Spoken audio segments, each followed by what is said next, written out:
That we playing by different rules.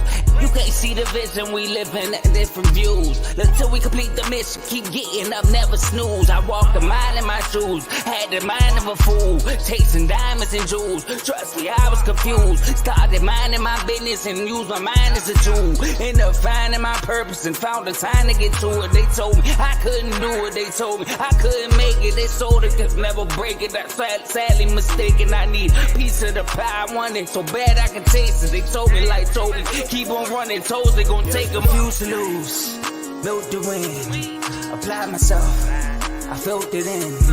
No time for the doubt, they counted me out, I'm getting it in, yeah. No time for no loss, I pay for the cost, I'm winning to win, yeah. Refuse to lose, I'm built to win, applied myself. Welcome back to FFC, people. That's right. We six is in the bag, but guess what? Guess what? We live today, pimps. Yeah. FFC is live today. Coach is coming to you in person. Okay, as close as I can to in person. You know what I mean? But hey, this is exciting. This is what we are going to do moving forward. Producers came and sat down with Coach and said, "Hey, Coach, look here.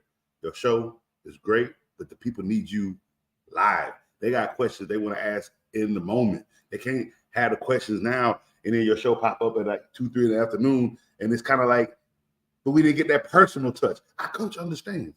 Coach understands. We're making adjustments and we're going to make this thing happen for the people. You understand? I'm excited. This is what, long coming for you guys? Coach, the team been telling you guys we got great things coming for the entire network, okay?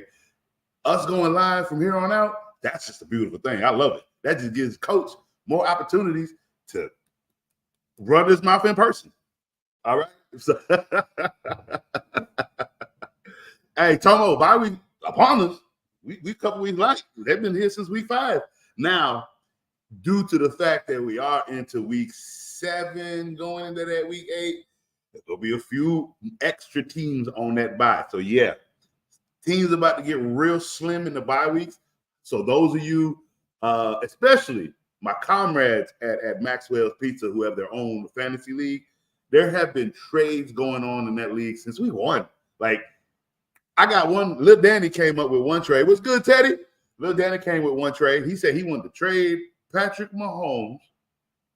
Ooh, I'm sorry, Danny. I forgot the receiver that you wanted to trade for. It was a great receiver. Don't get me wrong. It was the way the trade worked. It was a perfect trade.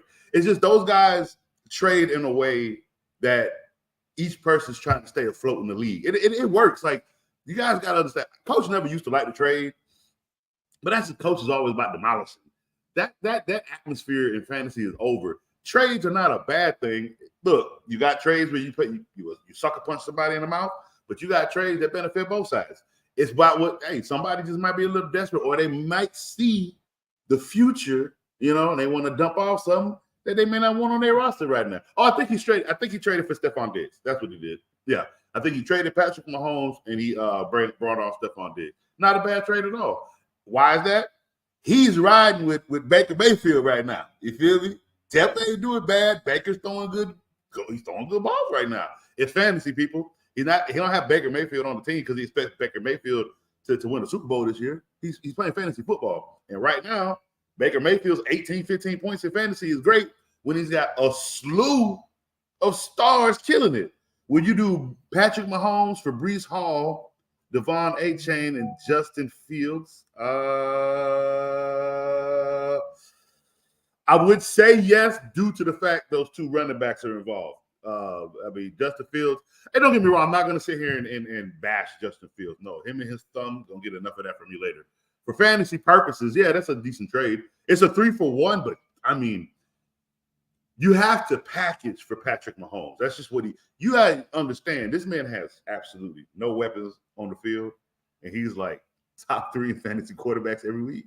He has no weapons besides Travis Kelce, and yet this guy is still doing it. So any package you can come up with, that's a decent package for Patrick Mahomes. Coach, I hit that mic button. For you to either receive or trade, the opposite of that has to be a decent package.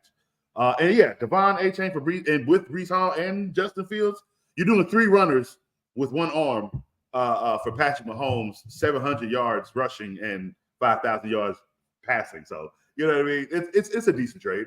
I think whoever gets either side is both teams are literally helping each other. Because I'm assuming whoever needs Patrick Mahomes needs a quarterback bad.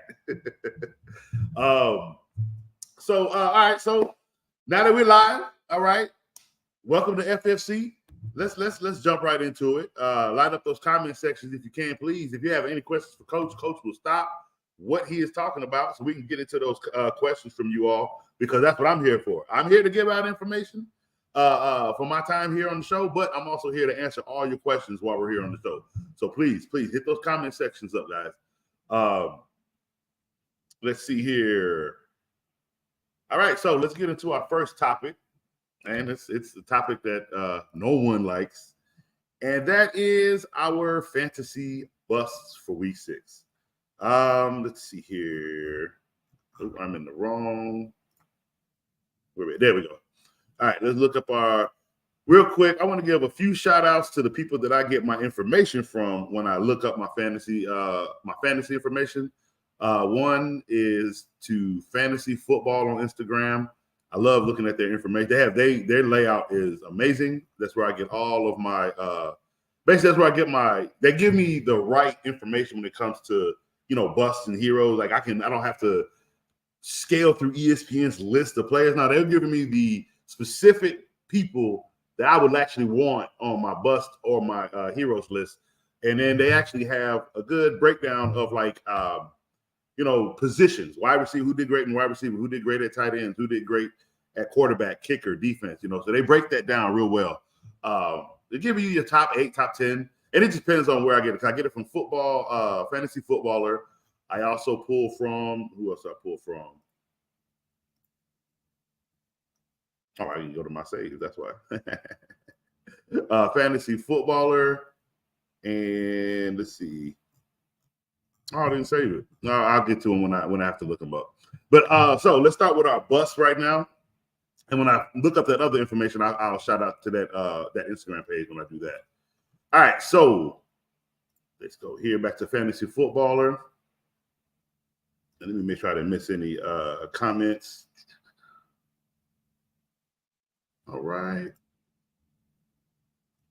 So our fantasy duds, our ugly busts, people who just did not pan out. Bottom of the list, we got Sam Laporta. And unfortunately, it has been ugly for the last 2 weeks. Not for golf. Golf has been looking good. He's got a lot of weapons. And I think that's what's going on right now. Now, there is another David Montgomery injury, it seems. Nothing that needs to be on coach's couch, I think. But I think with that injury, we should see a little bit more Sam Laporta in week 6. In week 7. So don't worry. It has been an ugly 2 weeks. It really has, especially for our guy, because he's been real big for us for a few weeks. But I think that'll pick back up. And he didn't do bad. 4 for 36 is average for a tight end. He's missing a touchdown, or he's missing 2 other receptions for another 20-something yards. You know what I mean? So it's not that he's really just missing a touchdown, to be quite honest with you. Everything else of what he's kind of been doing it's been what he is. And again, their tight end number, 7 points. It's not bad. But for Sam Laporta is where we kind of need that they were missing 17, 18 points. They were nice. 21. Those were a little nice. And he was consecutive from weeks 2 through 4. But like I said, the last 2 weeks, here you go, Carl. Carl, I love putting this in your face because you hate this team so much. But anyway, I know. I kind of hope we don't lose to Michigan State. I've been messing with Carl for weeks, throwing sweaters in his face, throwing cups in his face, and I still got to deal with the fact that my Michigan Wolverines have the softest football schedule. And they're 7-0, but they ain't played nobody. And I'm afraid we're gonna mess around running to Michigan State, Ohio State, and just get demolished. I'm not, hey Carl, I'm fair about it. I got a message, but I'm fair about mine. You know what I mean? I know that 7-0 is a real. It's the softest 7-0 you can have in college football, and I know it's gonna tear us a new one when we play somebody big. Anyway, let's get back to fantasy. All right, Calvin Ridley. Yep, here we go. Back on the dud list. Buddy, like you gave the people hope 1 week and then fell right back apart. And then just the part negative for the rest of y'all. Why did handing you the ball to rush the ball? You know you can barely do anything in the open field when 2 people are guarding you. And they want to sit there and put the ball in your hand against a whole line. That was stupid. Okay. But yeah, this 4 for 30, that's gotta stop. You got to do better, Calvin. You really do. Joe, I don't know why you still got him. He should have been traded or dropped. It's going to be flaky like that because what the Jaguars are about to go through, they're about to go through a roster, not a revamp, but more like a re-imaging. You know what I mean? Meaning they're going to refine who their number 1 is. ETN is their back, and that's going to be it. And they got to find the reason why they have to re-image who the number 1 is. They got to get Lawrence back into the fold before the playoffs. Like week 6, 7, 8, it's time to get into playoff mode. Like we gotta figure out who we are right now. Okay, or we're not going to the playoffs. Period. I don't give a damn if we're 3-2. I don't care if we're 4-1. Okay, because obviously nobody is undefeated. Okay, everybody took week 6 real lightly, and some teams got real upset. So, look, for me, the 49ers loss, that is the weakest loss I will not say nothing about. You missed a field goal and lost by that. That happens.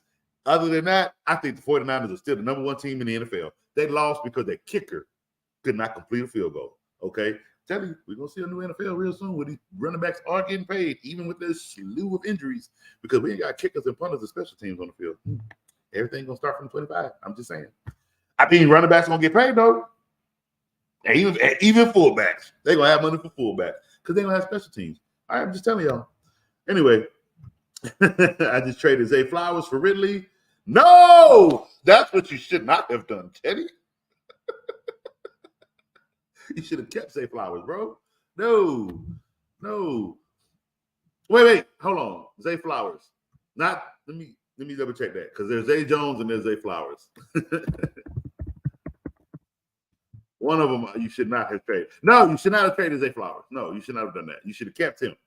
I understand they're struggling right now, but they're gonna find it. Like that group. Zay is the number 1. That's been taken. He took that, I think, in week 3. You should not have traded Zay Flowers for Calvin Ridley. Hopefully it worked out for you, Teddy. I'm not sure how your record is doing so far, but Mac Jones leading the way. I'm not sure. Is it time for me to give up on Dalvin Cook project and drop him? Well, you should have never took it. He should have stayed. I mean, he didn't do nothing week 1. They lost Aaron Rodgers week 1. He didn't do nothing week 2. They took the snap count off Breece Hall in week 5. Yeah, bro. There was no need for Dalvin Cook to be on your roster anymore. I'm so sorry for you. Oh, man, I can't believe that happened to you. But yeah, let him go. Just drop him and chalk that one up to a mistake. We make them.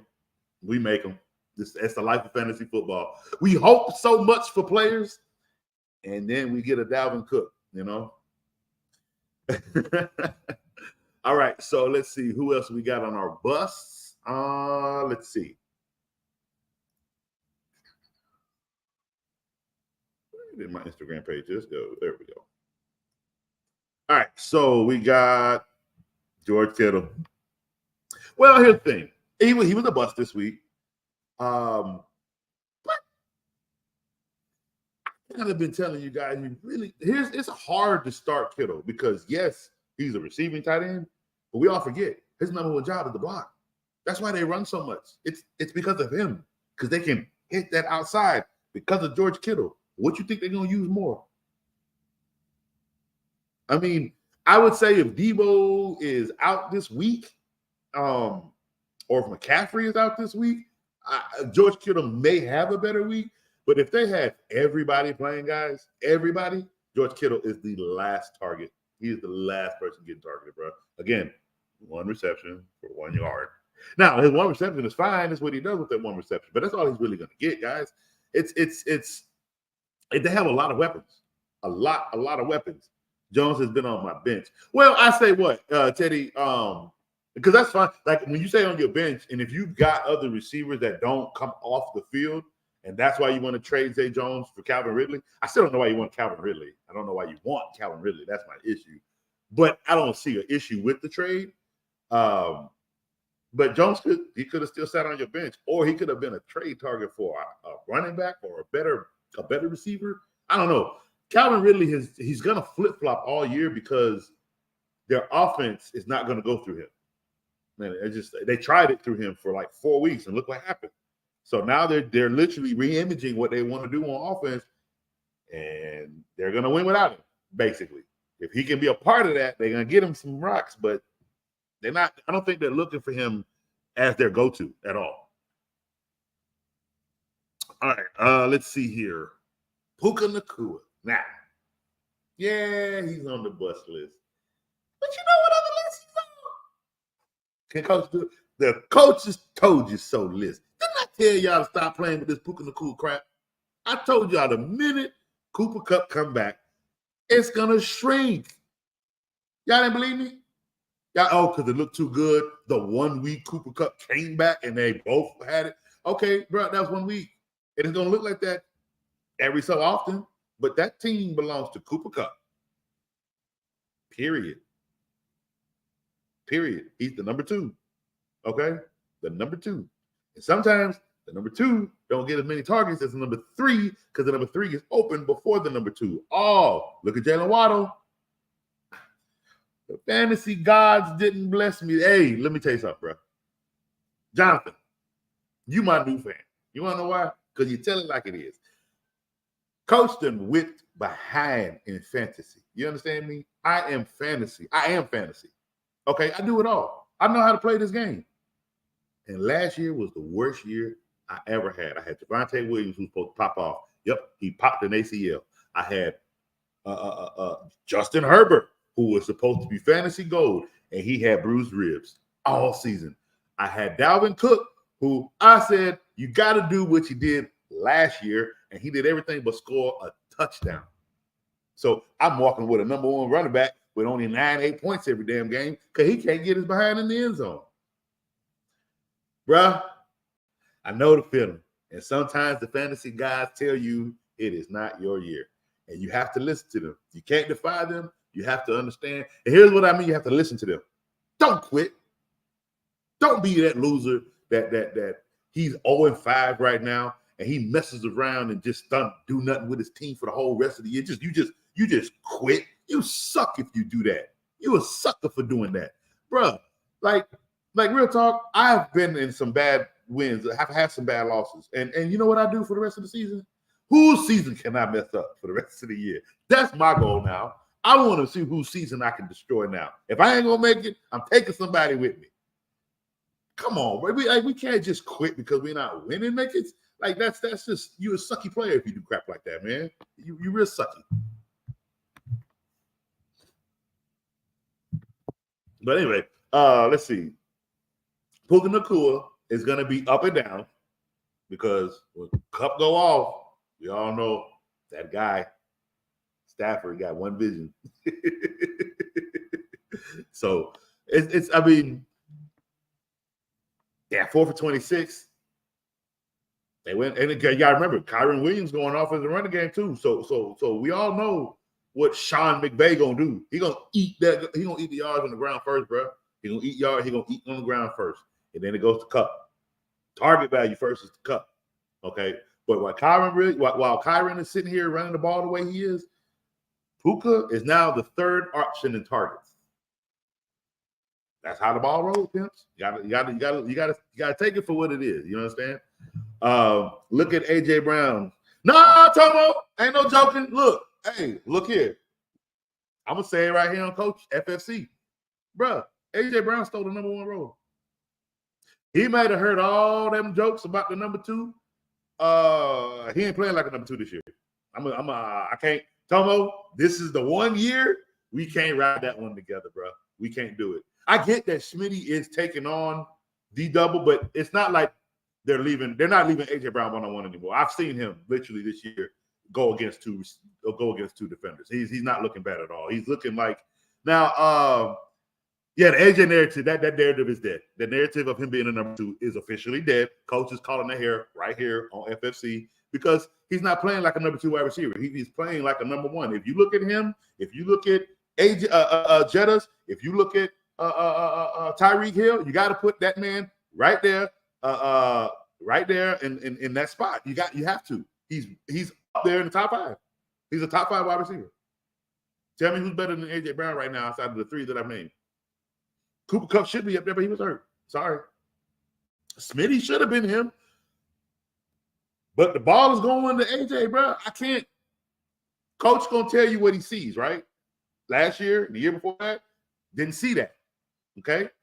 This year, he made a comment to his boy on the sideline, his quarterback, and he ain't been the number 2 ever since. He's been the number 1. Now, I've always said A.J. Brown played great football. I've always said that, but I've always been honest about how he's been only taking on like one corner. And I remember, I've equivalated that to the Antonio Brown, Juju Smith-Schuster. It wasn't to nag on anyone. It was to basically say, when you have a real number 1, like Smitty had 1,100 yards last year. That's really good taking on 2 defenders. A.J. Brown had 1,200 taking on 2 defenders. Who had 14 taking on 1 defender? Juju. Who had 1,400 yards taking on 1 defender? A.J. Brown. But again, that narrative is dead as of this year because A.J. Brown is not playing like a number 2. He is literally playing as the number 1 wide receiver for the Philadelphia Eagles, and Smitty is the number 2. I needed to see it, and it's in my eyes. Okay? So you'll never hear Coach play that joke about A.J. Brown being a number 2 ever again. He shut my mouth up. Okay, Coach is fair about what he see, man. Hey, me and Lucas, and Buddha, we've had this argument at work, and I'm sorry, like literally the Eagles are playing on the field while we were having this argument on Sunday Night Football, and I'm literally watching A.J. Brown eat as the number 1, and it's just like when it's in your face, it's in your face. You got to eat the crow, bro. I ate the crow. It is what it is. I traded Kittle, Cook, and Gabe Davis for Pacheco and Tutu. No, oh my God, no, Teddy. Oh, Teddy. After this season, Teddy, me and you gonna have a sit down, bro. I'm gonna fix this, Teddy. Which Cook did you give away? If you gave Dalvin Cook, I mean, I get it for Pacheco. Gave Davis for Tutu. I would have kept Dave. Tutu Atwell is now the number 4 target on that team. Remember, Cup is back. That don't mean Tutu move up. That means Puka moved down and Tutu moved even further down. They're not eating, bro. You got to remember they're running the ball very well, and the Rams are going to be. I got to look at what they're doing because they might be scarily in the playoffs this year the way they're playing football. Like, it's not funny. They're playing really good football right now, and Tutu Atwell is not a part of that. I mean, he is. In a sense, he's a target, but he's not the target for fantasy football. He's the target for their team. Like, no, I wouldn't have done. I don't know. Oh, Teddy. Woo! See, Tomo said, Teddy, you traded with everyone but me. Well, Tomo, give him somebody he can use because, Teddy, your team is not looking good, bro. Who raped you? I hate using that word. Who? Somebody got Teddy for some players, man. Somebody did that to Teddy wrong. I'm going to find out. That's wrong. Teddy, you will have a better season next year. I promise you that. Me and you going to work on that. Okay, Dalvin Cook. Okay, that's fine. Boy, if you about to say, if you going to say his brother, I'm going to be a little worried. All right. But still, I don't know. Tutu Atwell, I like him as a player. It's not about him as a player. It's his target value drops because Cup is back. You got to deal with that. Not gonna be wrong. I think you guys are playing in a 14-man league, so it may be valuable in a flex. You know what I mean? It's gonna be. If you don't need them, you might be coughing them up. If somebody gets injured, like you might be dropping Tutu for somebody. If somebody on another team gets injured and the receiver, is available on the wire, you might be doing that, bro. I get what you're doing, and I'm okay with it. It's just the players you're doing it for. They're kind of like Pacheco, like he got fast feet, but he got a body like stone, like he ain't going nowhere. It's weird. But he getting the rock. So I agree with that one. All right, so let's see. And last but not least is the hopefully number one trade target in the NFL this year, in live NFL, not fantasy. Devontae Adams with 4.9 points, 2 receptions, 29 yards. Look, does anybody know why Jacoby Myers is his guy? Is Garoppolo's guy? Only person that really will know this, Dave, because Dave had to deal with this crap when he was a 49er. He can't throw to the other side of the field. Like, I don't know why people don't see that about Jimmy Garoppolo. But that's why Myers eats. And Devontae just basically takes everybody with him down the field because he can't throw to that side of the field. So that's why Jacoby Myers is eating. That's why Devontae Adams is getting traded.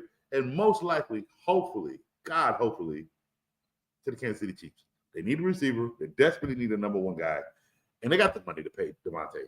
Okay, they got the money. They got the money to pick up that trade. I hope that's where he goes. Like oh my God, it's either him or Jalen Waddle. One of them needs to be a Kansas City Chief. One of them both of them need to leave their teams and go be number one somewhere else. But one of them, it needs to be Kansas City. And I'm hoping it's Devontae Adams. I really like him. And for his career to end as a Raider out of the playoffs would really suck. You know what I mean? Like, I think this is the year for him to catapult. He has to go somewhere else, right? Even if they don't win, but they can make it to the playoffs and come stronger next year. You know what I mean? It's still viable for him to be a Jet. I'm still screaming Jets. They not laying down like I thought they would. And if this dude who walk around without crutches all of a sudden, I don't know what Aaron Rodgers is, but y'all can call Purdy with AI, but this dude go hit dark places and come out magic. I don't get it. He's just walking around now. If this man say he's trying to come back in the playoffs, I want to see it. I will pay money to see that. So could the Jets make a push for Devontae Adams? Maybe. Have 2 wide receivers. I don't know. But Devontae Adams should be traded before the trade deadline. I truly believe that. He can't keep ending up on these dud lists. He's not a damn dud. But he is this week. He's a bust this week. And that's unfortunate. All right. All right. So next up, what do we got? We're going to go into our fantasy hero. All right. Let's check these comments real quick. Mitchell, Ford, Ahmed, Gainwell, pick 1 running back, 4 PPR. Thanks, man. Let me see. Mitchell, Ford, Ahmed, Gainwell. I would go with, if you're talking about Isaiah Ford from the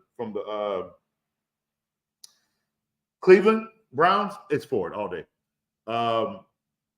If you're not trusting Ford too well, I do like Ahmed. Here's why I like Ahmed. I'm going to say something on this show y'all probably ain't going to thought you would never hear Coach say. See, that's why I like going live, because I get to get crap out that I no longer have to hold on to, and y'all get to hear right here and then. Listen closely. I do like Ahmed. I kind of like Ahmed over Ford. You want to know why? Miami Dolphins have the number 1 offensive line. Yeah, I said it right here. Oh, you don't believe me? The Miami Dolphins have 4 running backs. Ahmed is the 4th one. Every single running back, because Wilson's not back yet. He's the 4th one, really. But every single running back that has ran behind this offensive line has gained 3 to 5 yards to carry. Oh! Outside of 1 game against a division rival, Tua Tagovailoa has not been hit. Sack-wise. The Miami Dolphins have the number 1 offensive line. Now, could it be a lot of the schemes of getting the ball out of his hands quickly? Absolutely. I mean, that helps your offensive line. What do I always say? You can't beg your offensive line to shotgun for 5 to 7 seconds every drive. You cannot do that on every down. You cannot do that. They will cough up a lot of sacks because they're tired. But the quicker you get that ball out your hands, the quicker they can protect you. Okay? They only need 3 to 5 seconds of protection, of really good protection. Anything outside of that, you are putting too much pressure on your offensive line. You got to understand that, okay? What they're doing is they're helping the offensive line by running effectively, by getting the ball out of Tua's hands effectively. But I think, Dave, the Eagles have the number one offense, but I don't think they have the number one offensive line because you can get back there on them. You can't get back outside of one game. It's hard to get to Tua.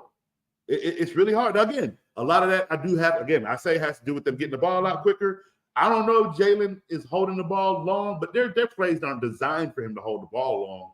So I won't really say that. A real quick update, Rams running back Kyron Williams is expected to miss multiple games, but should be back at the latest after week 10 bye. So for you, Teddy, that Tutu Atwell trade may have worked out for you because with Kyron Williams being expected to miss multiple games, they're going to air the ball out. I mean, don't get me wrong, they're still going to run the ball, but they're going to air the ball out. So, yeah, you can slide Tutu Atwell in there for some extra touches, for some extra targets. So it might not be too bad for a few weeks.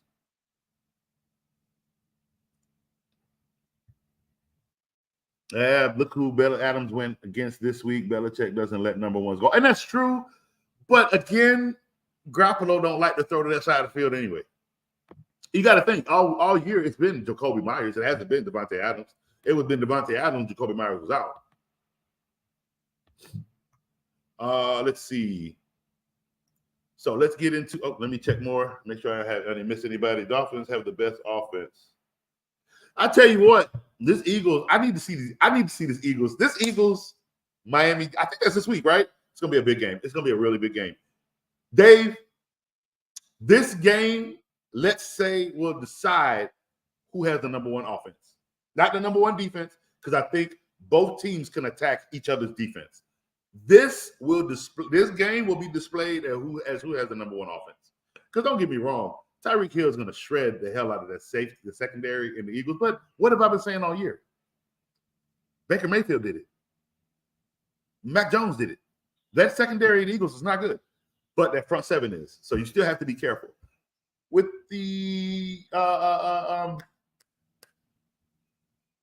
Miami Dolphins, they're a half football team, meaning depending on what half they start slow, they'll have to pick up. But you can get them if you mess up one of their halves, basically.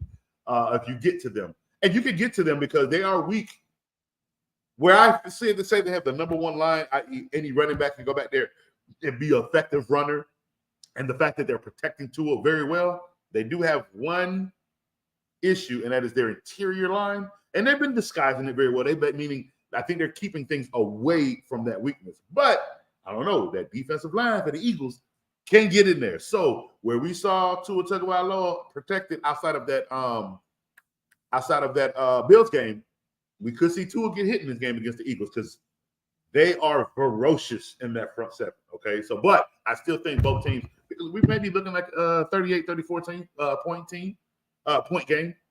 I see it being. I can see it as a high scoring game, and you might say with the Eagles because they start off slow too. But they pick it up. It's just they like to. What I like about the Eagles is they don't change their game plan at all. If they look like it's about to struggle, they continue with what they do: run the ball, bootleg, move the ball forward. They take their time. They take shots where they need to take shots, but they also take their time, and they're very, very. I hate to use the word professional the way they play, but they're professional the way they play. They don't play like little boys. They don't play like they don't take every win like it's a Super Bowl. I would say they're on the same mission as the 49ers. I just think the 49ers mission is just it's a little bit more because they're more. I think they're more pissed. Don't get me wrong, Jalen. You pissed. You made it. You lost. 49ers should have never been in the situation they were in on a fifth quarterback, losing in that playoff game to y'all. It should have been Brock Purdy winning. Unfortunately, that's I really believe the Eagles would not be in the playoffs if that 49ers team was any bit healthy. That's just my personal opinion. Y'all can rip me a new one for that one, but I've always going to scream that. They were on their fifth quarterback who should have never even been in the game. But anyway, let's get into these heroes. Where we at? Number 1. Oh, no, sorry. Number 5. Let's start at the bottom. Cooper Kupp, of course. He's the man. 7 receptions for 148 yards and a touchdown. And again, if it's a small game like this for Kupp, it's going to be an even smaller game for Cooper. You got it, guys, depending on who they're playing. He ate, but he only ate by 7. Normally, if Cooper Kupp really eating, he eating 9, 10, maybe 11. And then that gives Puka about 5 more. That means they're playing against a soft defense, but they played the defense, and Coop only had 7. Okay. Tyreek Hill, so that's 27 points that Cooper Kupp gave the people. Another hero is Tyreek Hill. Boy, even with they call it a cramp. I hope it was a cramp. He was rubbing that bad boy like it was a hamstring. But he's short, and if it was a hamstring, maybe it was just a grade 1, and he took a shot up his butt, and he got back on the field. So, and the man on a mission for MVP or something. I don't know. He ain't slowing down, I tell you that. But 6 receptions, 163 yards and a touchdown. I'm liking the numbers that I'm seeing out of these receivers lately. Like, the fact that they're putting up more than 130 yards a game, like, this is absolutely insane, and I love it. Because, yeah, go out here and expose. Go out here and get these balls, man. Come on. 90, 85 yards a game. Stop that. Go out here and play ball. Mac and cheese. I tried to tell you, Teddy. I tried to tell you. Carl, I'm going to do it to you one more time.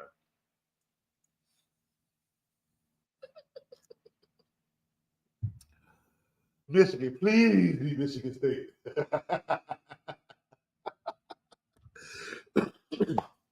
And if y'all want to create real quick before I continue, if you guys want to catch great college talk, Brand, please tune in to CTC, Carl Talking College.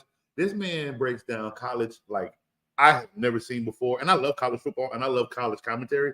This man right here knows his college. He knows the college. And when I say knows college, man, you can sit down and talk to somebody who knows college. Like, yeah, man, 52 from that linebacker from Kansas City State, man, he'll beat. But you know what Carl's gonna do? You know what he's gonna say? Man, that kid, Jonathan Taylor III, man, when he was in high school, they said, like, that's how deep Carl gets.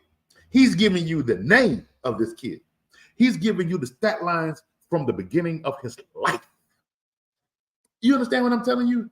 This man does his research, bro. He does his research. Don't get me wrong. The college got all that information. He goes and gets that information so he wants you all to understand what you're watching, what kid you need to be paying attention to, who is coming for the NFL soon. This dude knows college football. I'm telling you. Carl Talking College is what you need to be tuned into, okay? All right. Let's see. So Tyreek Hill got everybody 28 points in fantasy. Another guy, I like him, but man, he's no. I think Carolina is finding a groove with him and the quarterback. And this quarterback who, again, I'll say I didn't like him going to Carolina. I just didn't see there was nothing there. And I don't know if they're gonna have enough time to build around him. Just because it takes a long time to build. And by the time they got the team ready, he might be an elite quarterback with a great team, or he might be like they done beat him up too much and there's nothing you can get out of him. You know what I mean? I gotta go find another quarterback. That's my worry with him with the Carolina Panthers. It was never in his height and his weight. But it seems Anthony Richardson is the one with the shoulder dislocated and the season-ending injury. Because again, like I said, I saw that hit and he rolled over, but he rolled over his whole body and his arm was still left over. I knew he wasn't coming back this year. I knew that. I didn't need a report telling me he needed season-ending injury. The fact that on camera he rolled and that elbow and all of this stayed right there. I'm not laughing at the kid. I'm laughing at I'm not laughing. I'm just trying to tell you, like, if you didn't see it then, come to coach all the time because coach knows when he sees it. I call it like that. I'm talking like that. I've watched football a long time. I've watched a lot of quarterbacks roll over without that arm, and 9 times out of 10, you're not coming back. I don't think I've seen a quarterback come back from that whole shoulder arm not coming with them. It's not attached, people. They have to reattach it, and sometimes it's dislocated, and it's a dislocation. So he's going to need 8 weeks, and those usually take about 8 weeks because of collarbone situation. They take a long time. But if normally it's a season-ending one, bro. That thing didn't come with him. It's like that trying to pop that leg back in place. No, No, buddy, it's gone. You have to get it put back in by the doctor, and you're gonna sit on the couch for a while. So I guess I do have a couch buddy, Anthony Richardson. You can come on over. Though we didn't have a coach's couch segment for today, I did forget Anthony Richardson was hurt. So, yeah, your season is over, young buck. We will see you again next year. Let's see. But as for Bryce Young, man, that kid is tough. Like I saw last game, but Miami was not. I think they were trying to put that kid out the game. I'm sorry, they were hitting the snot out of him. But yeah, he kept just getting up, just get on up. And it's not like he was getting up and screwing up. He got up and threw Adam Thielen 11 receptions for 115 yards and a touchdown. Can't be mad at that. 20. That's another 28 points for Adam Thielen. Amon-Ra St. Brown, 12 receptions for 124 yards and a touchdown, 30 points. And Raheem Mostert, 115 rushing yards, 2 touchdowns, 3 receptions for 17 yards and a touchdown. And Raheem Mostert is a monster, bro. He's a little banged up now. They got to use Ahmed. And yes, I do like Ahmed in this because, again, so far. Now, let me correct something. I don't think I like Ahmed this week. Because I don't like any running back against the Eagles defense. Again, that front seven will not let you run the football. You can throw it all day long. You're not running the football. Now, will Miami, could they possibly be successful in the run game against the Eagles? We'll see. Maybe they light them up in the air enough to tire them out.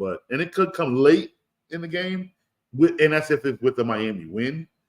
But if they're coming in the game to have a balanced run pass game against the Eagles, you can run pass that crap out the door. That's not going to happen. You're going to have to go pass heavy on these boys.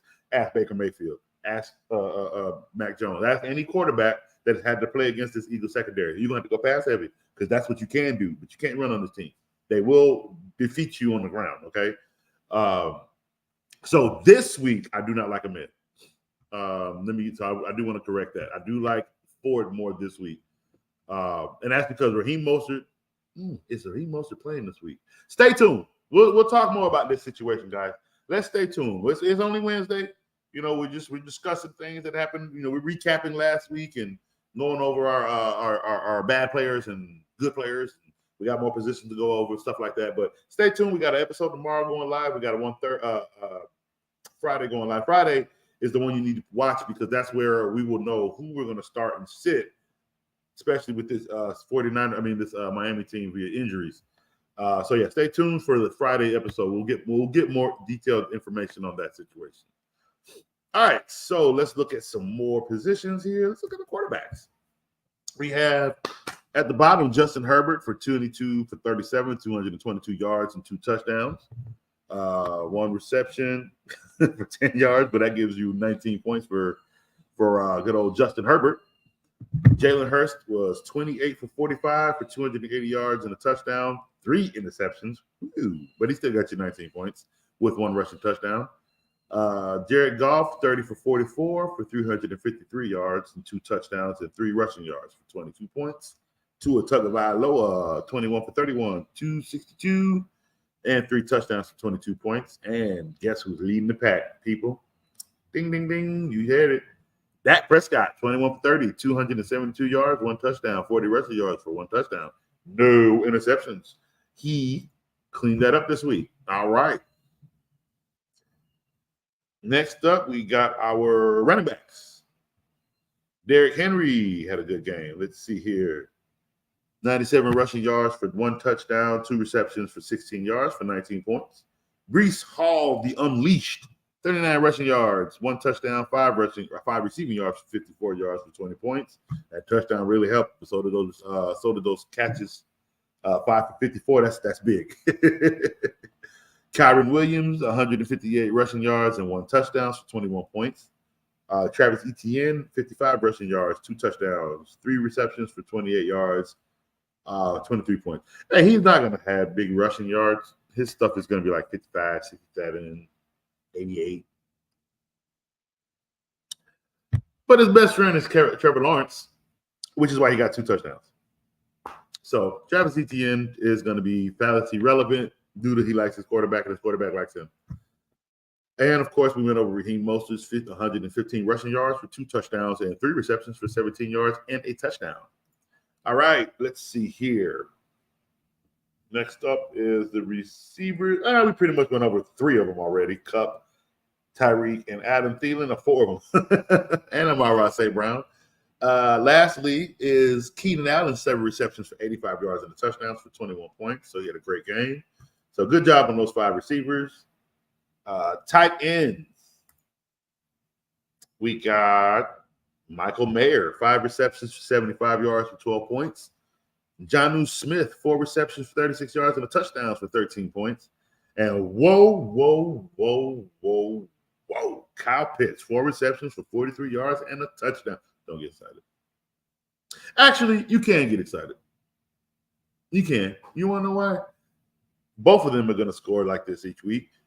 And I think they found a way to make him relevant. And that's they've got, maybe it's the red zone. I don't know. Let's look at it again next week. I can't tell you to hold up. Put it this way. If you've dropped Kyle Pitts by now, right, you've dropped him. Oh, hold on. We got a shout out. Shout out to the best fantasy show out there. Shout out to the network. Hashtag start spreading the news. Hashtag do your job. Hashtag humbly. Hashtag fight on. Hashtag refuse to lose. Thank you, Teddy, for that super chat. All right. Let's see here. So yeah, I think let's see. As I said, James dropped Kyle Pitts. You've been playing him this long. Well, might as well keep him in. See what he do. See what he do. If Kyle Pitts can reproduce this next week, I think we can actually say with Desmond Ridder, Kyle Pitts may have found a groove. They may have found what they need. They said they're not trading him. Arthur Smith came out and said they're not trading him. One thing I know about Arthur Smith is when he speaks, that's pretty much it. That's his word. Okay, I respect Arthur Smith. This was the one disrespect I have not respected, and this is how they've been doing Kyle Pitts all this time. But I don't know. Maybe they've been always trying to find a way to do it. He's never complained. He goes to work, does his job. We'll see what happens. We'll see if this continues. I don't want to get fantasy owners happy, and then he goes and craps the bed right next week. We will watch. However, I've never seen Kyle Pitts give 2 consecutive great weeks. He does that, we might be talking about Kyle Pitts emerging into something now. Pitts is my Yo, the fantasy gods love Teddy.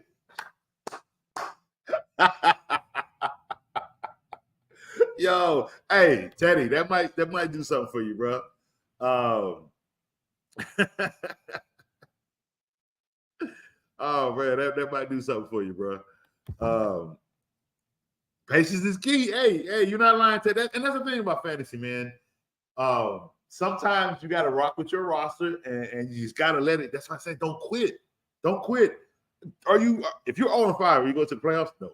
You lost one too many games, and that playoff hopes are over. But you can still fight.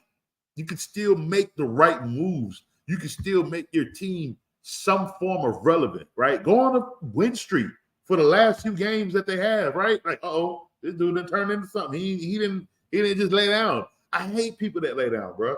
Like if I'm playing and I got to win from a team because this dude didn't start 5 players because he pretty much quit after week 2 or 3, I hate that win. I don't want that win. Like that sucks. Like I didn't do anything in that game. I get it's an easy win, but screw you. You suck for quitting. I wanted to beat the hell out you first, you know? Let me have my glory. Man, don't take a fantasy glory away from people, man. People work hard on their rosters, okay? They really do. They work hard every year doing these drafts, doing the research, doing these mock drafts. Don't sit out here and crap on people because you suck and because you quit because you don't know what to do now. That's your fault you don't have backup plan. Don't play fantasy football if you don't know how to play. If you don't know how to take a loss. Crappy people like that, man. I hate that crap. Anyway. Let's see. So, all right, next tight end, Dalton Schultz. Hey, look, Dalton Schultz has showed up 3 weeks in a row. I love it. The Texans have a tight end. Texas got a quarterback, and he loves his tight end. I love that. Dalton Schultz has been eating, and he's gonna. I think that's gonna continue. John from Maxwell's. I had him. I think he's 4-1, but I had him. I know he was missing the tight end. I think we got some more pieces we got to work on. But buddy, he picked up Dalton Schultz off of my word. And Dalton Schultz to be eating for 3 weeks in a row. Jose been following me Jose comes to me every day at work about what to do with his team. I think Jose is either 3-2 or 2-2 or 4, or like I think or he might be 3-3. If he's not 3-3, he's 4-2. Okay, and that's from every week he come to me. Every single week he is with me, and we are going through his roster. We are switching players. We're making trades. We're doing everything we can. These dudes actually come to me at work about every fantasy question. Gus comes to me about everyone. He get worried about about Jalen Hurts every week. He get worried because every week it's the third quarter and Jalen Hurts got like 8. Like, Gus, calm down, Gussie. Calm down. It's over. Calm down. Okay? Jalen Hurts gonna get you your touchdown by the time that clock says 0-0-0. He won't have 2-3 touchdowns for you, bro. Every game, don't worry. It's the way that offense moves. They take time. They take forever to score. I know they do. And I know it takes cracks on people all day long. But he also has A.J. Brown, his saving grace, because he traded D-Hop for that off of my recommendation. Trade D-Hop. Absolutely. I'm not saying D-Hop a bad player, but why not have the connection of A.J. Brown with Jalen Hurts? Now, be careful with that. The bye weeks are coming up, and you're going to be down a quarterback and the receiver. So you got to be careful with that. But why not double up on that? Okay, so yeah, they come to me at Maxwell's Brothers Clothing, Pizza. They come to me with all their fantasy trades, all their fantasy talk, all their fantasy questions. Who should I pick up? They had me check the waiver wires for people they should pick up. Some of these leagues they're playing in, when I ask, well, who's on the wire, I get this. Nobody, coach. Because, hey, these 12, 14, and 16-man leagues, hey, ain't nothing out there. All we can do now is pray for an injury so somebody can swoop up that player on the wire. That's about as bad as it gets when it's when you're in the 12, 14, or 16-man league, man. It gets pretty bad of what selections are out there. And Travis Kelce, of course, leads number 1 with 9 receptions for 124 yards with 21 points. All right, now we got our defenses. Let's see here. We've got the Raiders, 11 points for 1 interception, 4 sacks, 1 safety, 17 points against. The Bears defense with 11 points, 1 fumble recovery, 2 sacks, 1 block, 13 points against. And you know what? They really shouldn't have lost this game.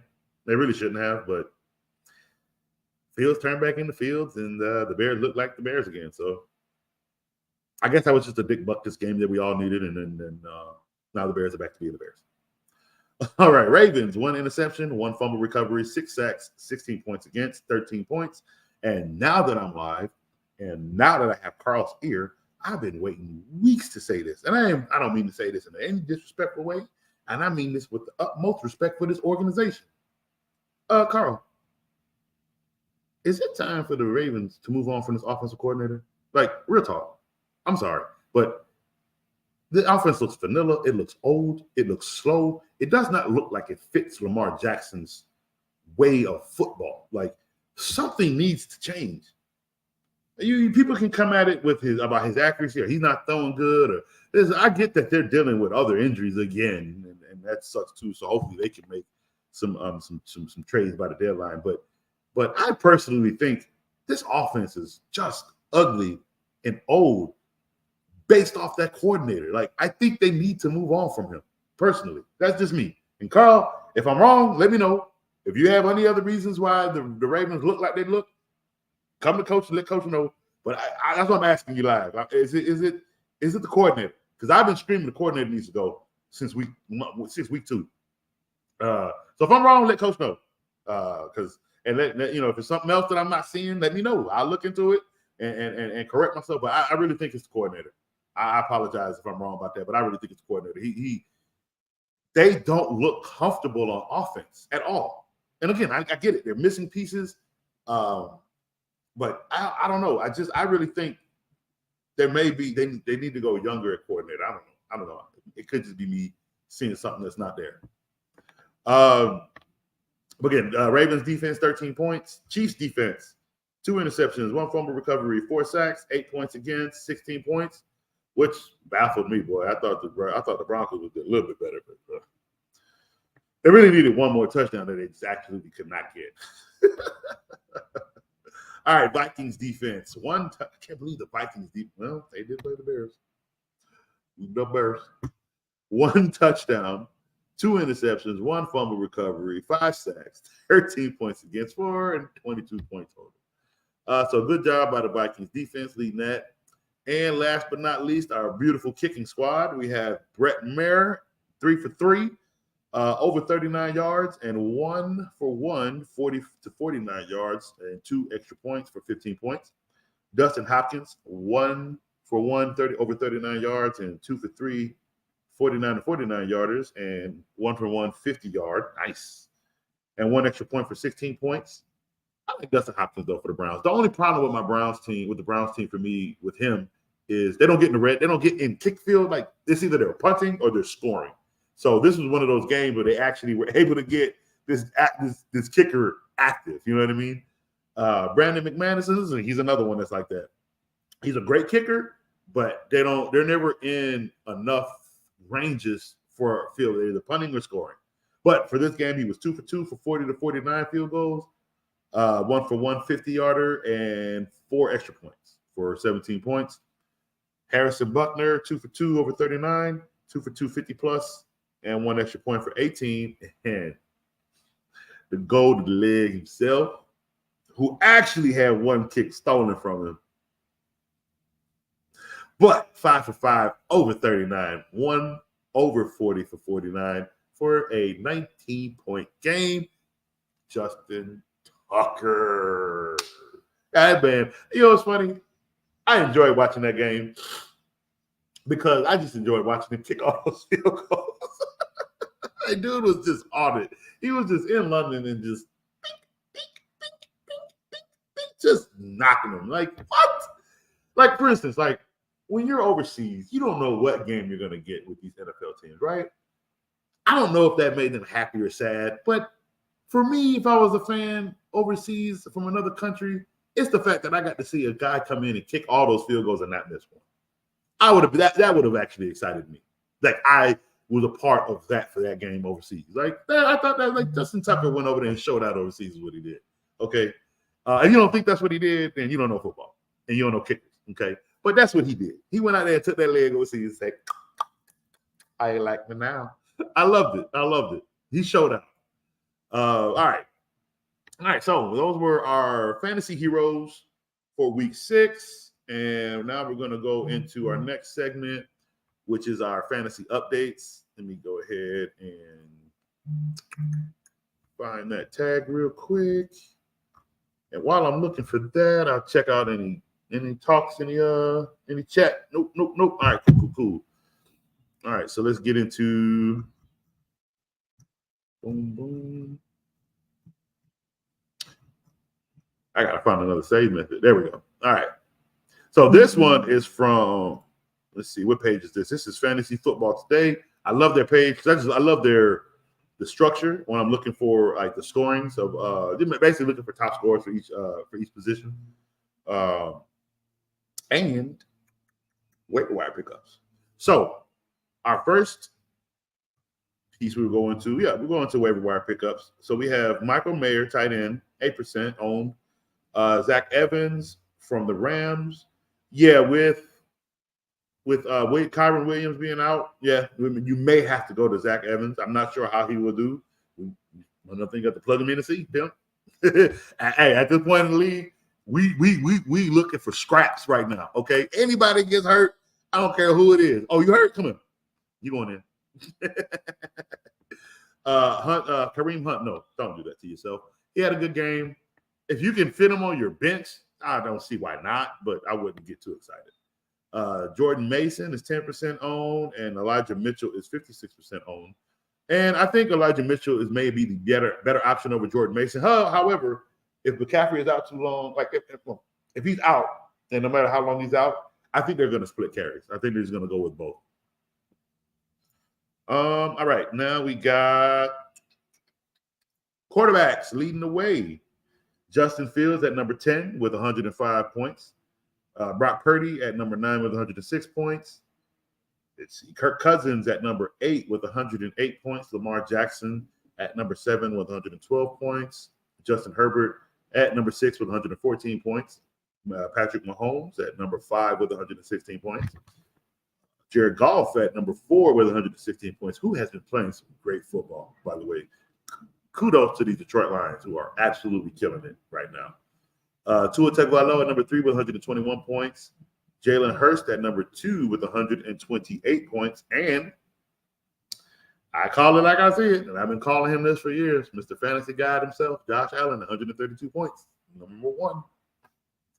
All right. That is for, there's our quarterbacks. Let's move up to running backs.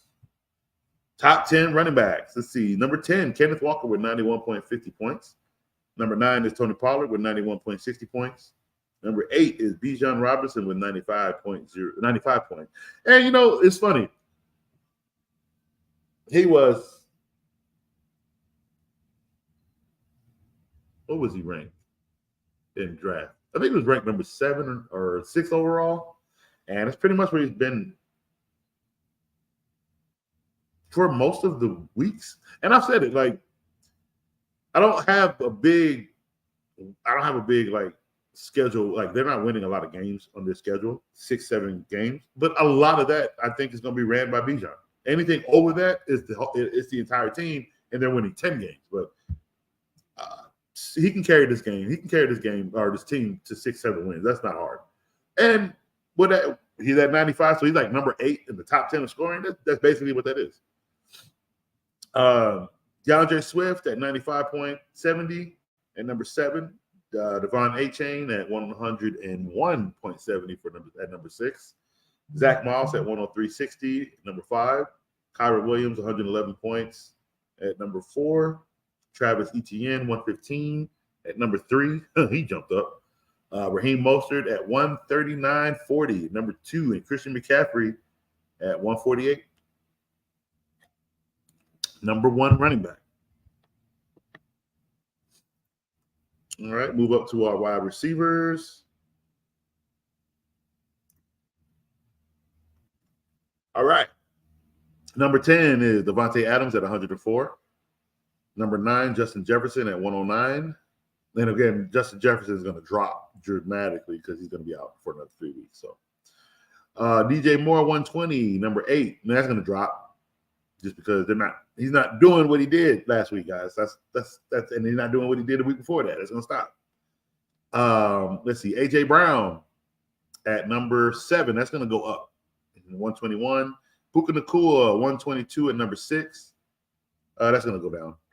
Jamar Chase 123 at number 5. That's going to go up. Keenan Allen at 124.46 at number 4. That'll stay the same. Adam Thielen 126 at number 3. That'll go down. Stephon Diggs at 139. Number 2, that might go down, or that might stay the same. And Tyreek Hill is destroying it at 160.80 at number 1 wide receiver in fantasy football. And I believe, again, right now, if the MVP race is Josh Allen, Christian McCaffrey, and Tyreek Hill. Those are the 3 players I have in the MVP. Yeah. It's oh my gosh, this is gonna be fun. it's like they are like, bro, to watch Tyreek Hill pull something, cramp, whatever you want to call it, and come right back on the field and just act nuts again. Like, wow. Like a lot of these players, they're taking it to the next step. They're taking it to the next level. Like they're not laying down. Like the Jets are not laying down. They weren't supposed to win that game, people. Because see, now I got a problem. How you lose that game with the Jets using 3 backup cornerbacks, Eagles? 3 backup corners. All 3 of their starters were hurt. All 3 of them. All 3 starters. And y'all lost that game. Woo-wee. Hey, we got a chat. Hey, coach, I picked up Ingram from the Cardinals. Good pickup. Let me do something real quick. Let me do a little research for you real quick. Let's see here.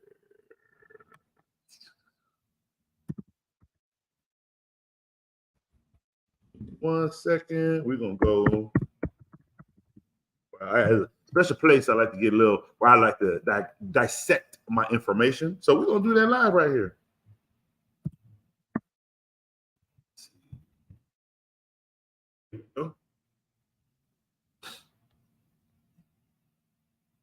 ESPN.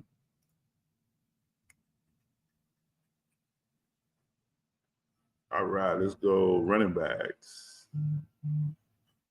And you said Ingram from the Cardinals.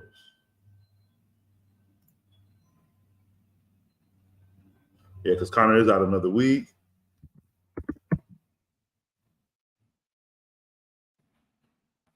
And I spoke about him last week. Keontae Ingram. I spoke about him last week.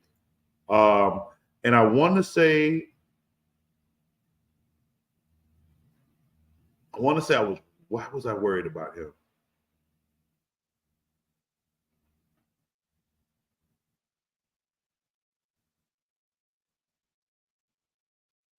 Yeah, that's why I was worried about him. I'm worried about him because of Amari DeMarco. That's why I'm worried about him. I knew there was a reason why I didn't. I saw something about DeMarco's the number one, but this dude is the number one, even though they're talking about DeMarco. But I think DeMarco. Let me go look him up real quick. All right, DeMarco.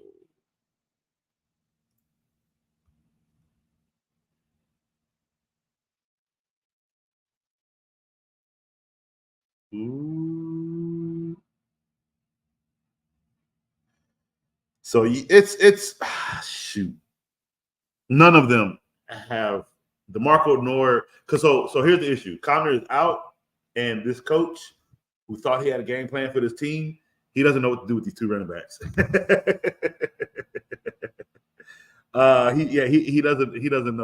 know what to do with these running backs.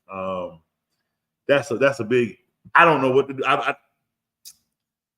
I tell you what, if it's a deep league, 14, 16, 17, 14, 16-man league, I would go with I'll go with Ingram. Reason why he had 7 points, he had more points than McCardo. So I would it's a tough one because who knows what route they go this week. But yeah, I say he got you 7, and if you're in a deep league like a 14, 16-man league, that 7 points is actually really good. And Amari only got 3. Amari only got 3, and I think that is going to continue. So yeah, I'm leaning on Ingram. I'll lean on Ingram. This DAR2L fantasy coach. Yeah. Oh, okay. Yeah. Then lean on Ingram because you guys are in a 14 and 16-man league. So yeah. Definitely, most definitely.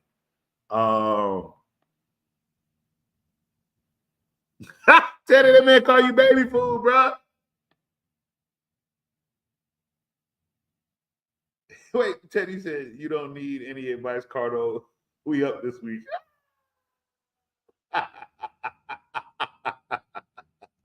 He said, Teddy, baby food. Bro, got me. Yeah, I got you, Cardo. Of course I got you, bro. Yeah. I'm you know I'm with you. I'm leaning with Ingram. Last week when I spoke on both of them, I needed to see who got more, and it was Ingram. Now I don't know how that's going to play this week against the Seattle Seahawks. But I believe the target value in passing went more towards Ingram than it did Amari. Amari is a third down back, however, but he didn't do nothing as a third down back. And most likely they're going to use that for blocking. So I don't know. Because Dobbs pulls a run on third down anyway. So like Amari, that's most likely why we're not going to see Amari with the ball on third down because Dobbs can take off on third down. So yeah, I like Ingram better. I actually do. David Montgomery injury is going to kill me. Yeah. Because if you don't have anything else to cover for that, it's going to hurt. Especially this week because the bye weeks, it's going to be ugly. Don't worry, Coach. Pay attention. Hey, come live on Friday. Coach got you. We're going to go through those starting sits It's gonna be an ugly week. Week 7, lucky number 2, man. But week 7 is gonna be ugly with these bye weeks, and it's gonna be like this for a few weeks, bro. We're gonna be hurting for a few weeks, everybody. But coach is here. Coach gonna go through the pain with you. Coach gonna show you who you're not gonna have to go through the pain with. All right. All right. All right. So before Coach signs off on here, I have some final thoughts.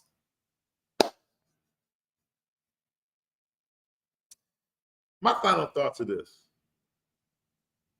I think the narrative of the old NFL is dead. Here's what I mean. I'm 39 years old. Coach is a part of the old narrative, right? The old narrative was you needed to be 240-something pounds, 6'5", 6'4", prototypical quarterback, right? That's what we called it, all right? Your back. You know, the best back you could have is 6'1", all right? 235, okay? Wide receiver, you know, the best wide receiver should be, 6'3", 215, right? None of those numbers are even here anymore. We got more 5'10" wide receivers running crazy routes than ever, okay? We've got quarterbacks at 6'1", 5'10", 6'2", who are 6'3", the tallest right now almost, who are destroying it. They're destroying it, okay? And we got receivers that are not prototypically running routes. What they're just doing is they're getting open. They're finding a way for their quarterback to get the ball out of their hands, okay? This is a new – that's my backup for Montgomery. Okay. Yeah. So, if that's your backup, you're going to have to eat that for a little bit. That's all. A couple weeks, you may have to deal with that situation. But I think the way I saw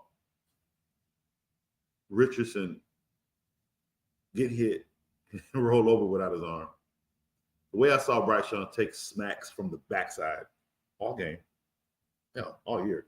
I think he only missed one game. The way C.J. Stroud has not thrown one interception, and the way these receivers are just tearing it up on the field. Look, the prototypicalness is over with. We are in a new era of football. And what I need to tell people to do is just be patient, let things develop a little bit better, and enjoy this beautiful ride. Tom Brady is gone. Breeze is gone. You understand what I'm telling you? Peyton Manning is gone. Roethlisberger is gone. Okay, Joe Flacco is gone. Matty Ice is gone. All right, I bring those two up because out of those other quarterbacks that I named, you can put them in that caliber because those two quarterbacks, no matter what their teams were in the playoffs every year since they were in the rookie. Every single one of them, Matty Ice and Flacco. And before his rookie contract ended, Flacco won a Super Bowl. I know his team was great. I understand that. I do. I'm not a fool to what it was, but he was still the quarterback on that team, and he still played lights out in the playoff series and won the Super Bowl for it. But what I'm saying is that type of football is gone. What we need to do is accept this new way. Not this 5 receiver spread crap. I'm not accepting that crap. That is garbage. That's bailout. Put a goddamn on running back there and protect my quarterbacks. But the way the quarterback position is played now, the way the running back position is done, the way the receiving position is done, this is a new era. He did throw one, so he finally threw one. Okay. So C.J. Stroud finally threw it. But, hey, he threw one interception out of 6 weeks. I'll take that. Rookie of the year. He is rookie of the year. But let us embrace this new era of football, and let's just enjoy it. Let's stop complaining about this and that, and let's stop these silly fights. I don't understand. Now, this new era of football, I don't know what it's doing, but it's bringing a lot of fights in the stadium. Like, stop that. Enjoy the game. What are y'all people doing? Like, what are you doing? And then you sit here, and we get this beautiful fan for the Los Angeles Chargers who showed nothing but amazing passion and had a horrible loss. Just for you people to go out there and bash her with a doggone Vikings jersey on and years ago? Like, she had to come out here and tell people that she moved to Los Angeles in 2017 and became a fan of the Chargers. And that, like, come on, Lady, like, are you serious? I wish somebody would come at Coach like that, talking about some you flaking. Come at me if you want to. I know more about these 32 teams than you know about the breasts that come out your mama's milk. Don't play with me. I know football. Don't come for that lady like that, man. That was on call. Y'all really went and dug up a picture of her in a Vikings jersey because she displayed, what was the passion look too fake for you or something? Like, what? I understand some people now. People alone.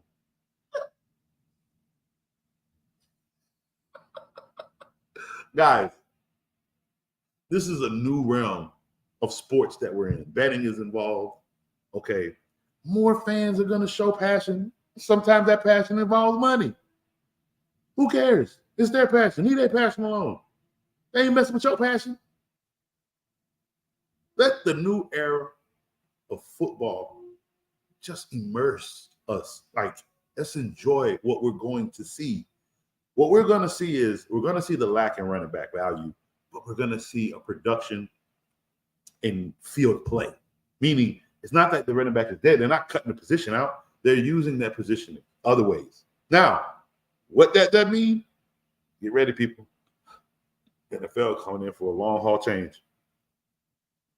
Kickers, special teams. Once Justin Tucker and them boys retire, we're going to get a bad thing of kicking, and they're going to change it, and kicking is going to get eliminated real soon. This is why I'm talking to you guys now. This is the change I'm talking about now. These running backs got to get paid. We're not going to keep having the same issue of running into a whole slew of a position that ain't getting no money. Jonathan Taylor got paid. Well-deserved, but that's one. This is going to continue. This fight will continue, but it means something's got to get eliminated. And do let's be real. If you're watching a football game and you're betting money on a football game, do you really want your hard-earned money being defined by a kick or the fact that that quarterback you put your money on did his job or didn't do his job?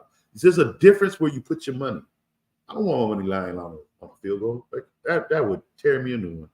Like, especially, like, look, what I mean by is if you take kicking out,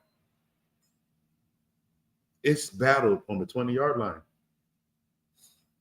You score a touchdown, right? Yeah. You don't need a field goal. Go for two. Put them bad boys right back on the goal line.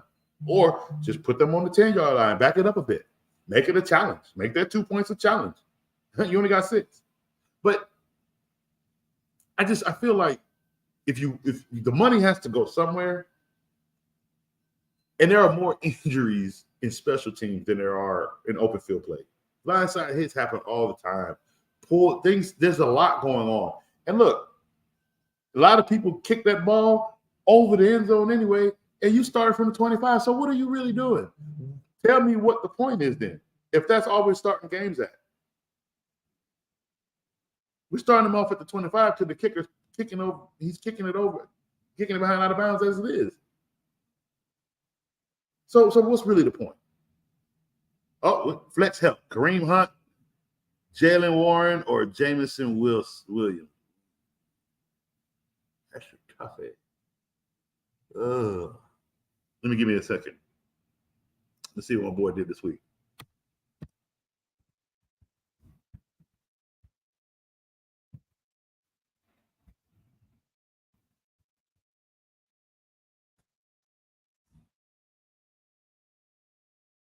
Jamison Williams. Let's see. How did you do this week, buddy? You had 2 receptions for 53 yards. You had a touchdown, though. But you are playing Baltimore. Kareem Hunt, let's go look at you.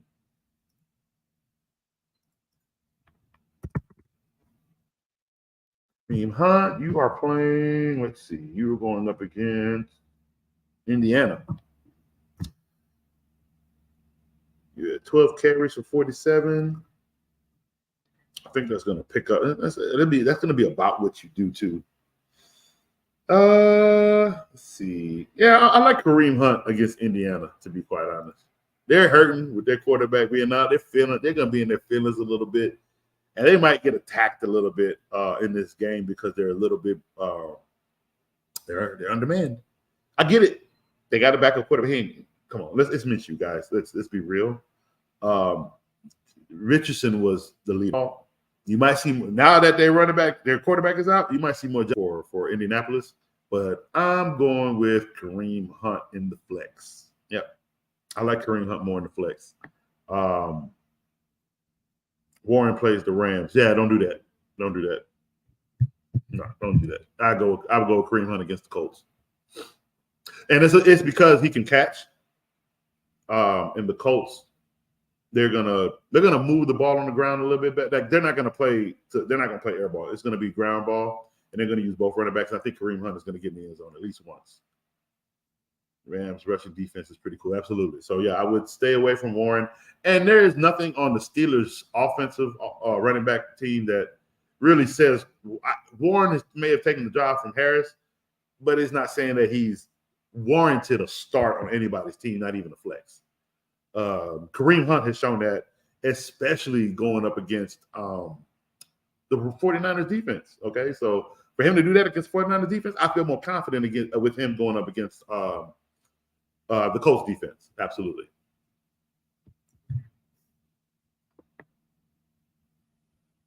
Let's see. I will start Hunt against the Colts. Yeah, Hunt against the Colts. All right, guys. So, with that being said, I enjoyed today. I really, really did. Like, this is so cool. Like, Coach is going live every week.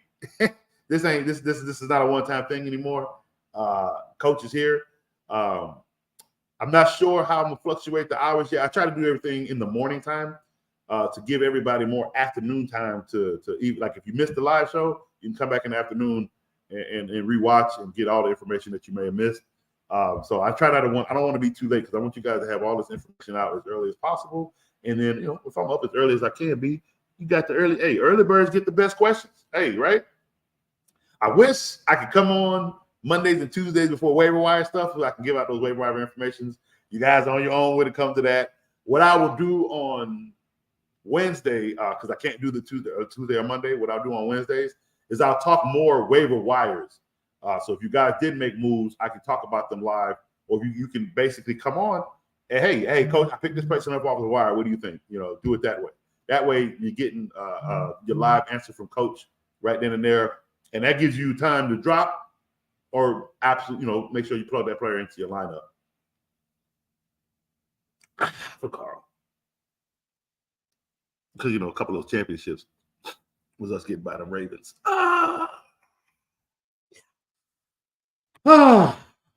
Michigan, don't lose, please.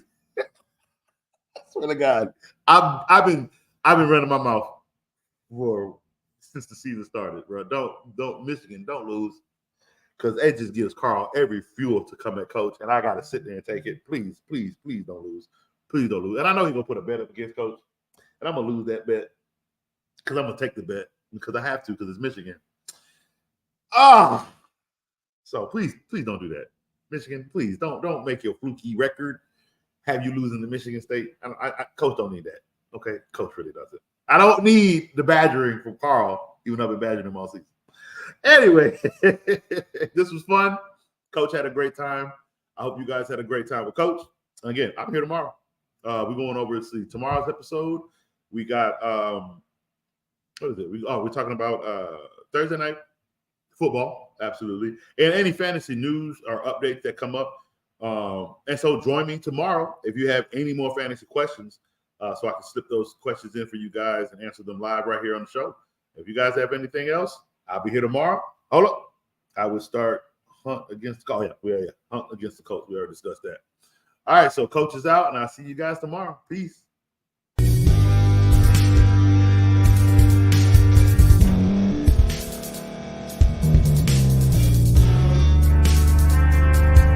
Thank you for staying to the end. If you're watching this on YouTube, please like this video, subscribe, and also hit that notification button so you can be notified next time we put out a video. If you're listening on any podcast platform, subscribe and hit that notification button, y'all, so you can be notified we put out another podcast audio.